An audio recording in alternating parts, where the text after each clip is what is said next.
1400 বছর আগে কিভাবে কোরআনে বলে যে আল্লাহ সৃষ্টি করেছেন রাত্রি ও দিন ও সূর্য ও চন্দ্রকে, প্রত্যেকে নিজ নিজ কক্ষপথে বিচরণ করে। আপনি একটা ব্যক্তিগত ফিলসফির কথা বলতে গিয়ে 1 এবং 99 কথা 1 এবং 99 কথা যেটা বলছিলাম, যে সেটা হচ্ছে যে আমার কাছে দেখলাম, দেখুন আমি ফার্স্ট হয়েছি নটর ডেমে, আমার প্রায় অনেক ভালো মার্ক ছিল, আমার 800 মার্ক ছিল। আমার স্ট্যান্ড হয় না, কারণ আমার হাতে লেখা খুব খারাপ, আমি লিটারেচারে খুব পড়ছিলাম, ইংরেজিতে খুব খারাপ ছিল। আমি দেখলাম যখন আমি ধর্ম ত্যাগ করেছি বইয়ের থেকে, যেটা আমার গল্পটা আগে বলেছিলাম, এরপরে না আমি একদম সবাই, কিন্তু শেষে গিয়ে আমার কিছু হয় না।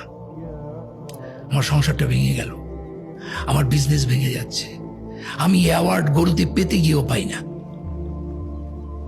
99 যাই আবার 0 হয়ে যায়। যে একটা কথা আছে, সুমনের একটা গান আছে, পাগল সাপ লুডু খেলছে ভগবানের সাথে, মানে 99 যায় আবার কেটে আসে। সো আপনি 99 পারলেই যে আপনাকে 100 হবে, এই তখন আমার গোড়ের ফিলোসফিটা আমার মাথার মধ্যে কাজ করলো। ওই লোকটা 99 করে মারা যায়, 100 করতে পারে না, 100 গোল করতে পারে না। সেখানে আমার মনে হইলো যে এই এক হচ্ছে আল্লাহ, এই এক আমাকে 100 দিবে। 100 মানে হচ্ছে পিস, শান্তি, 100 মানে হচ্ছে প্রাপ্তি, সব। সো উইদাউট 1 100 হবে না। তুমি যতই পণ্ডিত হোক 99 পর্যন্ত করবা, হ্যাঁ, কিন্তু তুমি 100 হবে না তোমার। এরকম একটা আমার ভাবনা কাজ করা শুরু করলো, কারণ আমার তো খাচ্ছে না কিছুই।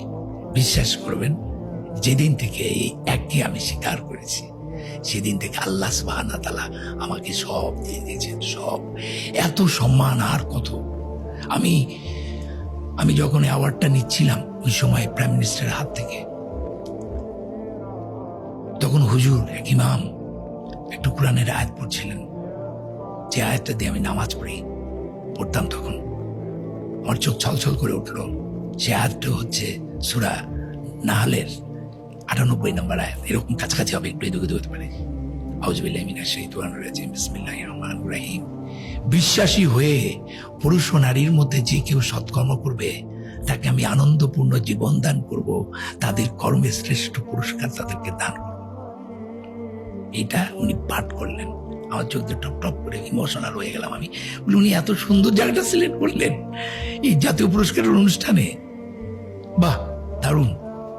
তো আমি মনে করি আমার যে মুদ্রা কথা, আমার হয়তো ব্যাংক ব্যালেন্স নাই, হয়তো আমার গাড়িটা ভাঙা, 25 বছর 20 বছর একই গাড়ি চালাই, হয়তো আমার জুতাটা খুয়ে গেছে, হয়তো আমি সাদা এই ড্রেস ধারণ করেছি, এটাও একটা কারণ আছে।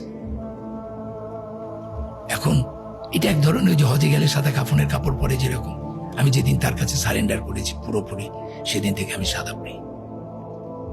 আর এটা কিন্তু সাদা না, it's a combination of 7 colours, 7টা রং এটার মধ্যে আছে। সাদা খুব প্রিয় আল্লাহর, না? তো আমার কাছে মনে হয়েছে, আমি যেটা বলে যাই, যে বিশ্বাসী হয়ে যে সৎকর্ম করবে, তার হয়তো প্রাচুর্য হবে না, কিন্তু প্রাচুর্য হলে কি সুখী হওয়া যায়? অ্যাপার্টমেন্ট, ঝকঝকে অ্যাপার্টমেন্টের চেয়েও একজন রিক্সা চালক অনেক সুখে আছে, কারণ আপনি একজন মনোবিজ্ঞানী, আপনি জানেন যে আসলে শান্তিটা মনের।